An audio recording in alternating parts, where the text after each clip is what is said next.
آپ کیا سمجھتے ہیں کہ ماہی گیروں کی اس حالت کا ذمہ دار کون ہے؟ کیوں ماہی گیر جو ہمارے فشرمینز ہیں وہ اس طرح ترقی نہیں کر پائے؟ کیا ان کو معاوضہ نہیں مل پایا؟ ریزن کیا تھا؟ دیکھیں ہمارے ملک میں اگر ہم دیکھیں تو ہمارے پاس قدرتی وسائل اللہ تعالیٰ نے ہمیں ہمارے اس خطے کو, ہمارے اس ملک کو دنیا کی نسبت مالا مال کیا. بالکل. ہمارے پاس ہر چیز ہے. ہمارے پاس اللہ تعالیٰ نے ہمیں آئل بھی دیا, ہمیں گیس بھی دی, ہمارے پاس کول کے ریزروز ہیں, ہمارے پاس مطلب منرلز, معدنیات, ہر چیز اللہ تعالیٰ نے نوازا. ہمارے پاس 4 سیزنز ہیں, ہمارے پاس دریا ہیں, ہمارے پاس سمندر ہے. ہر وہ چیز اللہ نے نوازی جو ایک خوشحال ملک میں ہونی چاہیے. بٹ صرف نہیں تھا تو ہمارے پاس ایک اعلیٰ قیادت, ہمارے پاس ایک اچھی ویژن والے لوگ یا کام کرنے کی نیت سے. دیکھیں انفارچونیٹلی ہمارے ملک میں یہ ایک سسٹم بن چکا ہے, ایک مائنڈ سیٹ بن چکا ہے لوگوں کا کرپشن کا. تو یہاں پر ہوتا یہ ہے کہ جو بھی بندہ آتا ہے, کوئی بھی کسی بھی پوسٹ پہ آتا ہے, میں کسی کو الزام نہیں دیتا, کسی کا نام نہیں لیتا, میں ایک جنرل بات کر رہا ہوں کہ ہمارا مائنڈ سیٹ ایسا بن گیا کہ کوئی ہم سے ڈیمانڈ کرے نہ کرے, ہم بغیر کہے اس کو لفافے میں دے دیتے ہیں کوئی کام کرانے کے لیے. تو یہ مائنڈ سیٹ بن گیا. دیکھیں آج اگر ہم اس چیز کا فیصلہ کر لیں کہ ہم نے اس کرپشن کو ختم کرنا ہے, تو دیکھیں ہمارا ملک کس تیزی سے ترقی کی طرف جاتا. میں نے آپ کو سٹارٹنگ میں بتایا کہ سب چیزیں ڈیپینڈ کرتی ہیں آپ کی نیت کے اوپر. ہماری نیت اگر یہ ہوگی کہ ہم نے آ کے یہاں پر بدعنوانی کرنی ہے, ہم نے آ کر جو ہے وہ اپنے مفادات کو دیکھنا ہے, اپنے مفادات پہلے رکھیں اور جو ہمارے پر رسپانسبلٹیز ہیں ان کو ہم اگنور کریں, تو یہ وبال تو ہمارے پر آنا ہے. اسی طریقے سے فشرمین کمیونٹی کو ہمیشہ نظر انداز کیا گیا. اس کمیونٹی میں فشرمین جو ہے ان کو اگر ذرا سی بھی ان کو توجہ دی جاتی, ان کے اوپر ابھی سندھ حکومت نے اس پہ کافی سارے چیزوں میں معاملات میں ہمیں سپورٹ کی الحمدللہ, اور اس میں ہمارے جو کچھ ویژن تھے, ابھی آپ نے دیکھا پچھلے دنوں ایک بہت بڑا جوائنٹ وینچر کیا ہم نے چائنا کے ساتھ, جس میں ہماری ایکسپورٹ کا جو ہے وہ میرا جو ٹارگٹ تھا الحمدللہ $500 ملین پہ ہم لوگ کھڑے تھے. میرا ٹارگٹ تھا کہ میں $1000 ملین پر لے کر جاؤں, اور آج الحمدللہ مجھے یقین ہے کہ جیسے ہمارا ان کے ساتھ معاہدہ ہوا اور جس میں وہ ہمارے ساتھ مل کے یہاں پر 10 فیکٹریز لگائیں گے پاکستان میں ماشاءاللہ, اور 20,000 ٹن ہم سے ہر مہینہ کیچ لیں گے فش کا, جو یہاں سے ہم ایکسپورٹ کریں گے. تو یہ مجھے ٹارگٹ میرا جو ہے نا وہ کم ہے, اور میں سمجھ رہا ہوں کہ میں 1000 کی بجائے $1500 ملین پہ جا سکتے ہیں ہم ایک سال.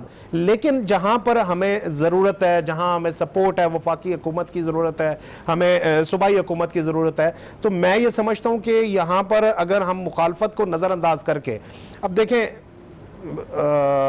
جیسے یہ لاک ڈاؤن کی وجہ سے ہمارا فشرمینز کا کام بند ہوا تھا, تو علی زیدی صاحب کے پاس میں چل کے گیا, میں ان کے پاس گیا. وہ ہماری مخالف پارٹی کے ہیں, پی ٹی آئی سے تعلق ہے ان کا, وفاقی وزیر ہیں میری ٹائم افیئرز کے.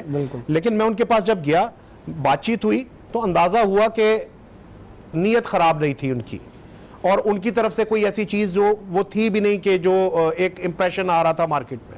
میں یہ نہیں کہہ رہا کہ جی علی زیدی صاحب کے وہ کہ ہماری پارٹی کے جیسے کچھ لوگ, کچھ ایم این ایز یا کچھ ایم پی ایز, ان کو یہ اعتراض بھی تھا اور ایک طرح سے ان کا جائز بھی تھا کہ جی یہ میری ٹائم منسٹری جو ہے وہ اس چیز کی ذمہ دار ہے کہ انہوں نے صوبے کو اعتماد میں لیے بغیر یہ ماہی گیروں کے اوپر پابندی لگا دی, جبکہ صوبے نے کوئی پابندی نہیں لگائی تھی, ہماری صوبائی حکومت نے کوئی پابندی نہیں لگائی تھی. اس میں صوبائی حکومت کا یہ تھا کہ جی جو خوراک جیسے فوڈ انڈسٹریز ہے ان کو بند نہ کیا جائے, اور یہ فش بھی ایک فوڈ آئٹم ہے, گوشت ہے, اور یہ فوڈ آئٹم ہے, تو اس کے لیے ان کا وہ یہ تھا. بٹ پرابلم یہ تھا کہ سوشل ڈسٹینسنگ کا پرابلم تھا. یہ ایک مچھلی بازار ہے, بالکل, یہاں پر لاکھوں لوگ ہوتے ہیں, صحیح بات, ان کو کنٹرول کیسے کیا جائے, ان کو اس کے لیے کچھ عرصے کے لیے کراچی ہاربر کو بند بھی کیا گیا, اور اس کے بعد کچھ ایس او پیز اسپیشل بنائی گئی ہاربر کے لیے, جو کہ میں سمجھتا ہوں کہ ان کے مفاد کے لیے بنائی گئی, کیونکہ اس میں لوگوں کی جان کا خطرہ ہے. ہم زندہ رہیں گے تو ہم کما سکتے ہیں. اور ابھی یہ جو بات ہو رہی ہے ایس او پیز کی, تو یہ ایس او پیز کیونکہ میں آ چکا ہوں اس جگہ پہ, تو وہاں پر یہ ایس او پیز فالو کرنا مطلب امپلیمنٹ کرانا اتنا آسان نہیں, کیونکہ وہ مچھلی بازار ہے. ہم کبھی محاورتاً یہ بات کہتے ہیں یار مچھلی بازار بنایا ہوا ہے, تو اس پہ پھر آپ کیسے کروائیں گے؟ دیکھیں یہ ایک مشکل کام ہے, ایک مشکل کام ہے اور بہت مشکل یہ ہے، لیکن اس کے لیے ہم نے کچھ اسٹریٹجیز ایسی بنائی ہیں کہ جیسے بڑی لانچیں ہیں، بڑی لانچیں جب ہمارے پاس آتی ہیں تو اس پہ چونکہ کیچ بھی زیادہ ہوتا ہے، کئی ٹن ہوتا ہے، تو وہ ہم کیا کریں گے کہ وہ ہم جب تک یہ لاک ڈاؤن کی سچویشن ہے، اللہ کرے یہ عذاب ہمارے سر سے ٹلے آمین، آمین۔ جلدی سے، لیکن جب تک یہ سچویشن ہے تو ہم لانچ کے اوپر ہی آکشن کر دیں گے، اس کو بجائے جیٹی کے اوپر اتارنے کے لانچ کے اوپر آکشن کر کے ڈائریکٹ جو اس کا کیچ ہے وہ گاڑی پر لوڈ کر کے فیکٹریز کو اور ایکسپورٹرز کو جو ہے وہ چلا جایا کرے گا۔ تو یہ ہم نے فی الحال تو ہم نے ان لانچوں کے لیے یہ بنائی۔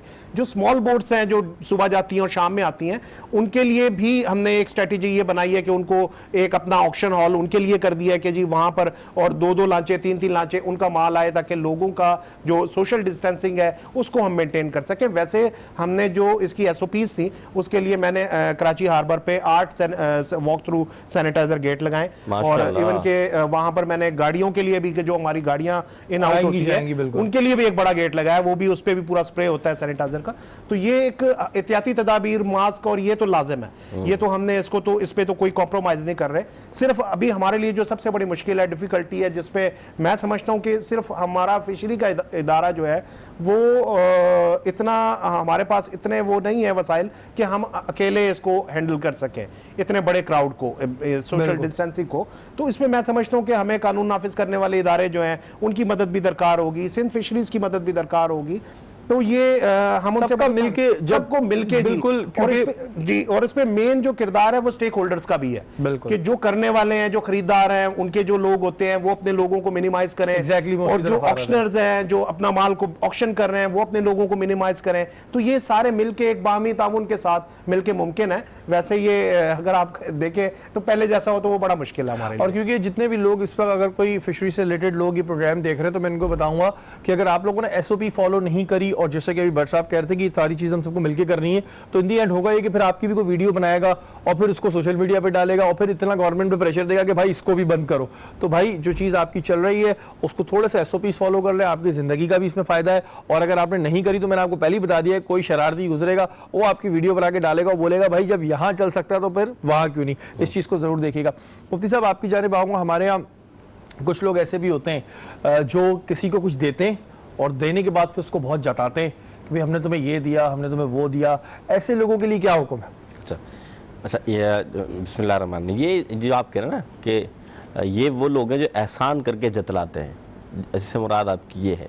دیکھیں بات یہ کہ جو یہ کام کرتا ہے، مثال کے طور پہ کہ کوئی نیکی کرتا ہے اور نیکی کر کے اس کو جتاتا ہے، تو اللہ تعالیٰ کے ہاں اس کے ہاں کوئی اجر و ثواب نہیں ہے۔ مثال کے طور پہ حدیث پاک میں اللہ کے رسول صلی اللہ علیہ وسلم فرماتے ہیں کہ قیامت کے دن ایک تاجر پیش ہوگا اور اللہ سے فرمائے گا کہ تو نے اپنا مال کہاں خرچ کیا؟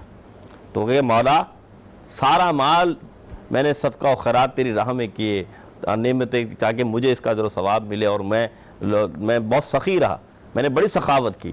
تو فرمایا تو نے میرے لیے کیا؟ فرمایا یا اللہ میں تیری راہ میں دیے۔ فرمایا نہیں، تو نے اپنی سخاوت کو اجاگر کرنے کے لیے کام کیا، تو نے اپنے مال کو اپنے دکھاوے کے لیے کیا، تو نے یہ اس لیے کیا کہ لوگ تجھے سخی کہیں، لوگ تجھے بڑا اچھا کہیں، لوگ تجھے نیکوکار کہیں۔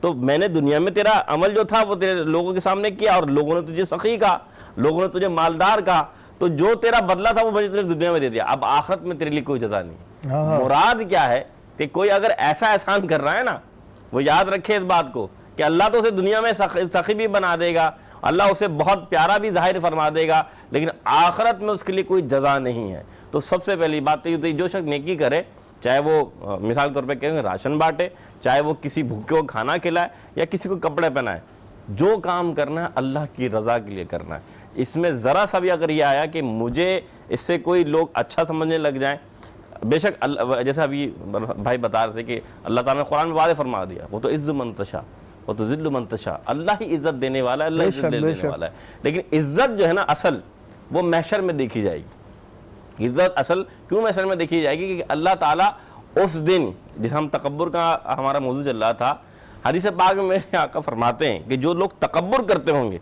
اللہ ان کی شکلوں کو چونٹیوں کے ساتھ بنا کر قیامت میں پیش فرمائے گا۔ چونٹی کتنی سی ہے کہ آج تم دنیا میں اتنا کہ مجھ سے بڑا کوئی نہیں، مجھ سے اچھا کوئی، آج آپ دیکھیں ظالم جو آپ دیکھیں دنیا کے جو بڑے بڑے ممالک تھے جنہوں نے ظلم کیا، چاہے افغانستان ہو، چاہے فلسطین ہو، چاہے عراق ہو، چاہے کشمیر ہو، آج بڑے بڑے جو غیر مسلم جو اپنے آپ کو کہتے تھے کہ ہم سے جیسے خدا کا دعویٰ کر دیا تھا، آج وہ بالکل خالی ہاتھ بیٹھے ہیں۔ اس کا علاج کیا ہے مفتی صاحب؟ یہ ایک چیز ایسی ہوتی ہے انسان کے اندر، پتہ نہیں کیوں، کہ جب اس کے پاس کچھ آتا ہے تو تھوڑا سا اس کے اندر عقل آ جاتی ہے، پتہ نہیں کیوں ہے، یہ اللہ تعالیٰ ہم سب کو ایسے سے دور رکھ کے آ جاتی ہے کہ یار بس ٹھیک ہے ہم ہیں، اور بس یار یہ کیا بول رہا ہے، مطلب ہمیں یہ ہوتا ہے کہ یار یہ ہمارے آگے کیوں بول رہا ہے، مطلب یہ کون ہے، یہ بول کیوں رہا ہے، یہ کیا ہے؟ اس کا علاج ہے کوئی؟ بالکل ہے، لیکن میں آپ سے آپ جو لشکر اس کو اس طرح کہتے ہیں کہ کوئی بڑا آتا ہے نا آنے تو میں اس کا بھی باپ ہوں، ہاں یہ لوگ یہ بہت کہتے ہیں کہ بھائی اب یہ اگر ہم بات سنتے ہیں نا کہ اپنے آپ کو کہ یار میں بہت،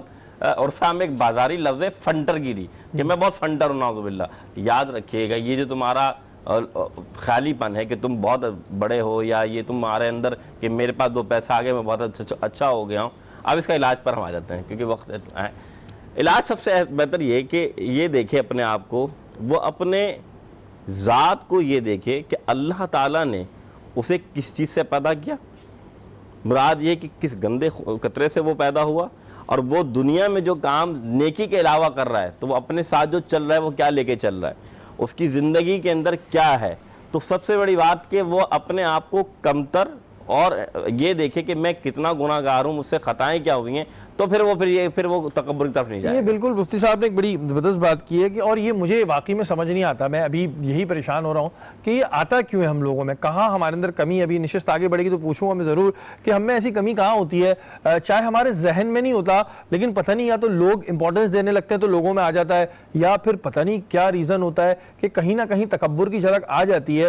یہ میں اس وقت میں اپنے پہ رکھ کے کہہ رہا ہوں، میری تو کوئی ایسی حیثیت نہیں ہے، لیکن کہیں نہ کہیں آپ کسی نہ کسی مقام پہ سوچ رہے ہو کہ یار میں ہوں، تو وہ اس کا اتنا بڑا گناہ ہے، یہ چیز ہم لوگوں کو اس طرح پتہ نہیں ہے، اور ہم پتہ نہیں جانے انجانے میں ایسے کتنے گناہ کر دیتے ہوں گے۔ یہاں وقت ہوا ایک بریک کا، بریک کے بعد حاضر ہوتا ہوں۔